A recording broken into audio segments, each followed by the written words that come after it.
Haleluya, shalom.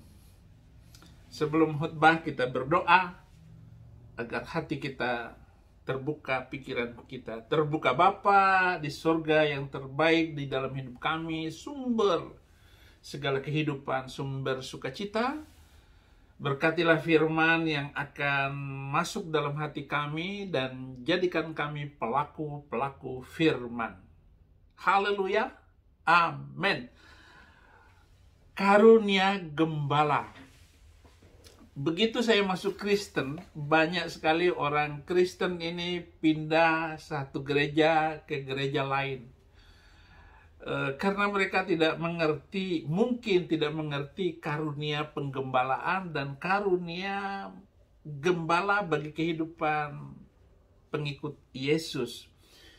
Ya, lalu berkatalah sebagian orang, ya sudahlah, biarin aja pindah-pindah gereja, tapi jangan pindah ke gereja lain, gereja bawang, gereja toa. Haleluya.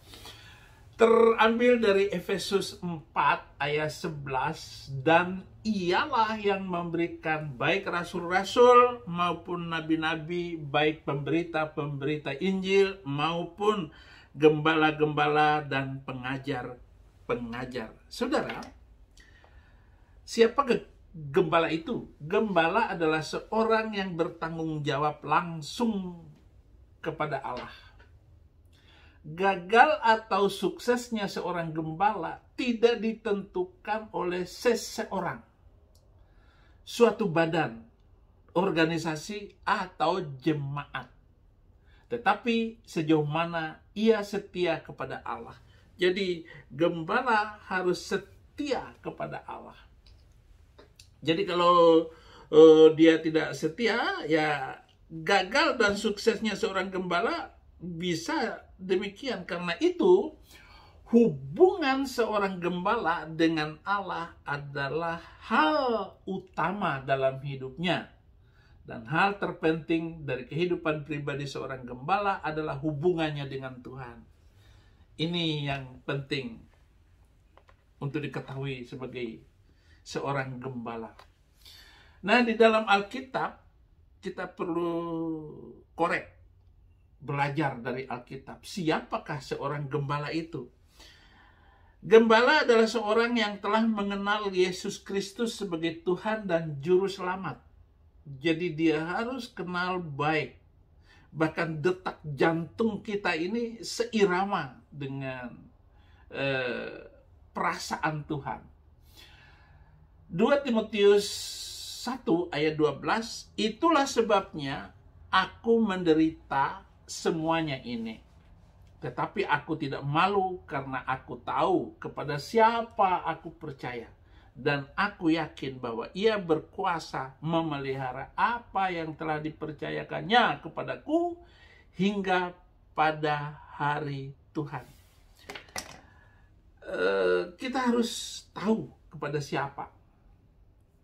Ya, aku percaya kepada Yesus Kristus Tuhan dan Juru Selamat. Itulah yang penting dari semuanya. Makanya saudara-saudara, bagi seorang gembala yang baik seperti yang dikatakan oleh Paulus itu, dia sungguh-sungguh percaya dan tidak goyah sedikit pun. Nah, itu yang dikatakan di dalam 2 Timotius 1 ayat 12 tadi. Nah, selanjutnya gembala adalah seorang yang dipanggil oleh Tuhan untuk pelayanan sepenuh masa dalam pelayanan pekerjaan Tuhan.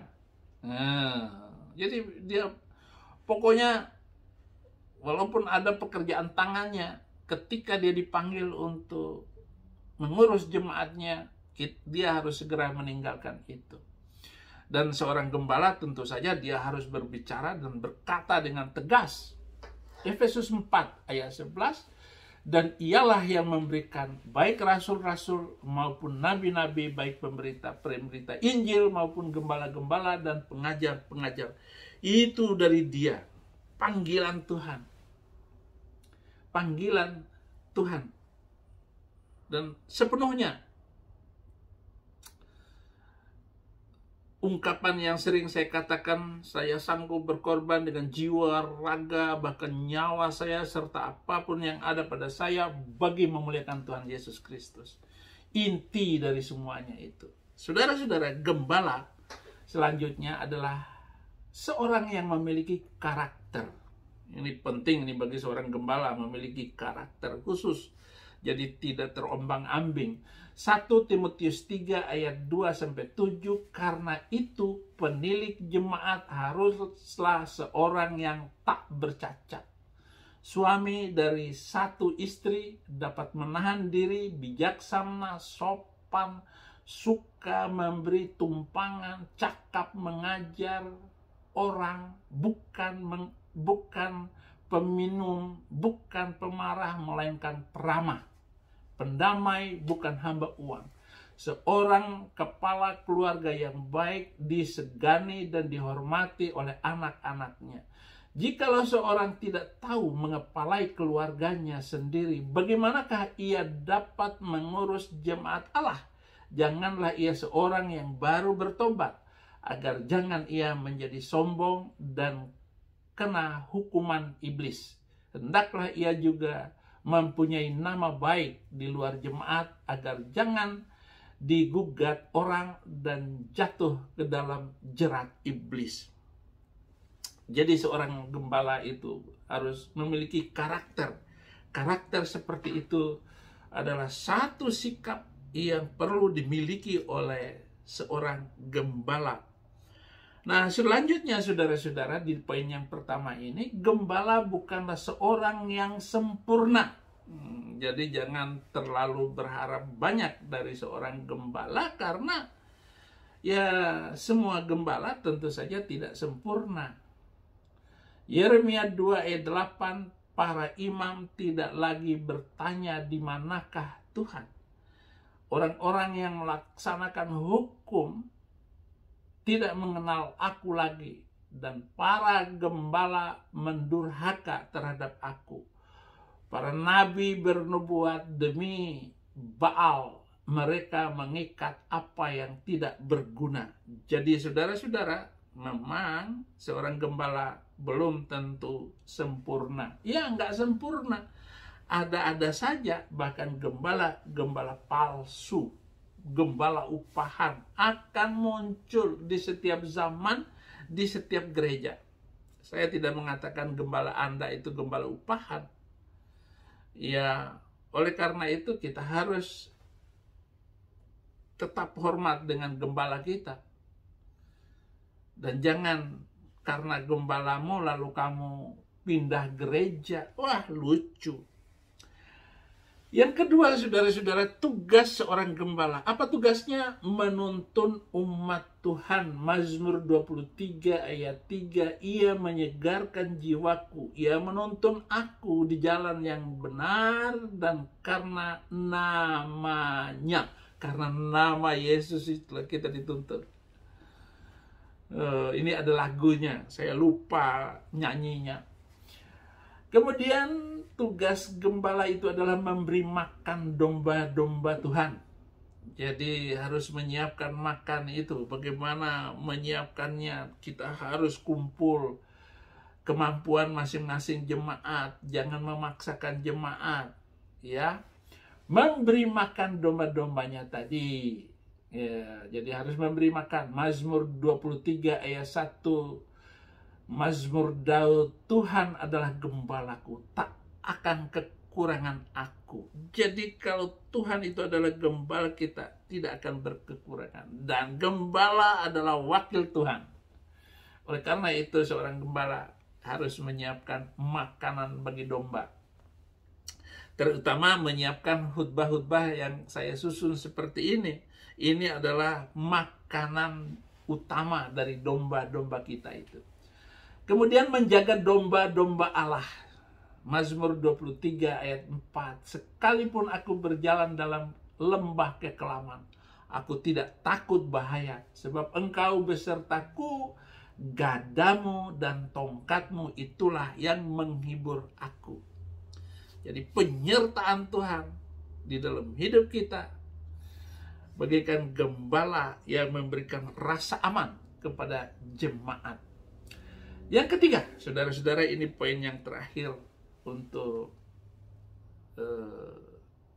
khutbah tentang gembala.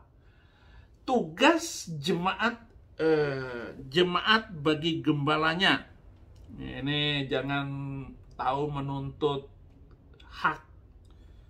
hakmu dari gembala, tapi gembala juga punya hak dari kalian. Semua jemaat. Mentaati mereka. Ibrani 13 ayat 17, taatilah pemimpin-pemimpinmu dan tunduklah kepada mereka, sebab mereka berjaga-jaga atas jiwamu sebagai orang-orang yang harus bertanggung jawab atasnya. Dengan jalan itu mereka akan melakukannya dengan gembira, bukan dengan keluh kesah, sebab hal itu tidak akan membawa keuntungan bagimu. Jadi jangan memberatkan juga gembalamu, tetapi hormati dan taat. Taat itu pokoknya tunduk, taat. Taat itu tidak minta upah, tidak minta syarat. Pokoknya taat. Dibaca dari kiri ke kanan tetap taat, dari atas ke bawah, dari bawah ke atas taat. Taat. Taatilah pemimpinmu, gembalamu. Selanjutnya mendoakan mereka. Jadi orang Kristen harus mendoakan gembala. Ya, doakan gembala. Ibrani 13 ayat 18, berdoalah terus untuk kami sebab kami yakin bahwa hati nurani kami adalah baik.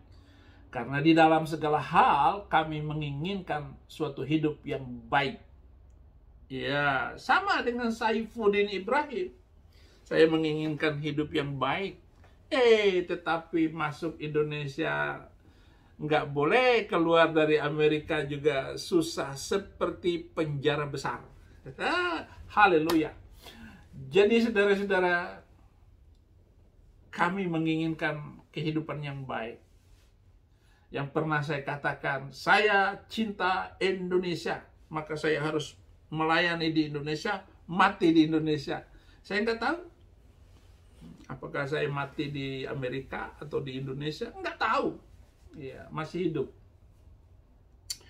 Kemudian apalagi yang harus dilakukan oleh jemaat domba kepada gembala? Menghormati gembala 2 kali lipat. Jangan ada ya yang main-main dan ngejek gembalanya, nggak boleh. Tetap taruh hormat. 1 Timotius 5 ayat 17, penatua-penatua yang baik pimpinannya patut dihormati 2 kali lipat. Terutama mereka yang dengan jerih payah berkhutbah dan mengajar. Jadi dia patut mendapat hormat. Terima kasih untuk jemaat YouTube, dan saudara-saudara harus subscribe karena channel ini adalah channel yang baru untuk kita semua belajar firman Tuhan lewat renungan-renungan kita bersama. Karena apa yang saya sampaikan semuanya itu dari Anda juga. Terima kasih. Haleluya.